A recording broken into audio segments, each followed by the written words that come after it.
you were raised in Indiana. Sure. Well, I was born in Muncie, Indiana, and I was raised there with my father who's Catholic, my mother who's not Catholic. Okay. But I was raised to go to Mass every Sunday. It brought me along. I was, pinched and poked to sing and make sure I was participating in the liturgy. Yeah.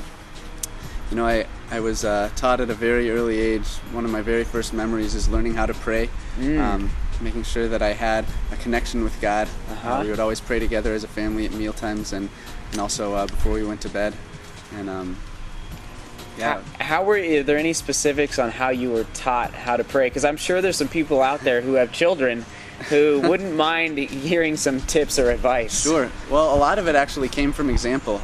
My parents really showed me how important it was to them and to everybody to pray, because they would sit down and pray in front of me, when we prayed as a family, and would talk about what they were thankful for, would talk about what graces God had put into their lives, and also use petitions, They didn't have to go very deep, very spiritual. I was only 4 or 5 years old.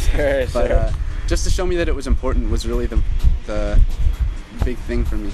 That you can build a relationship with God. Yeah. Okay.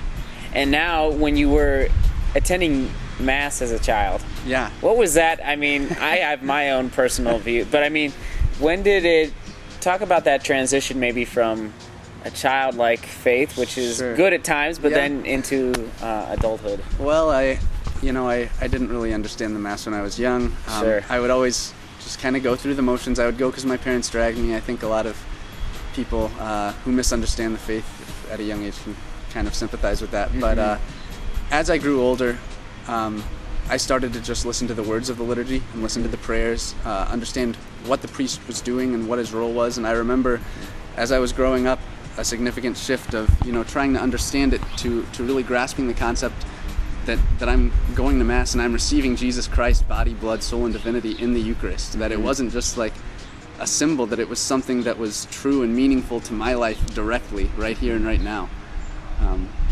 And I guess it was just a systematic event, as I progressed and went through catechesis classes and saw my friends growing up in their own lives and understanding their own relationships with God. I was able to understand God in a very broad picture of who He is to humanity, which was pretty powerful. Yeah. And now, when you were confirmed, because the graces are bestowed through confirmation.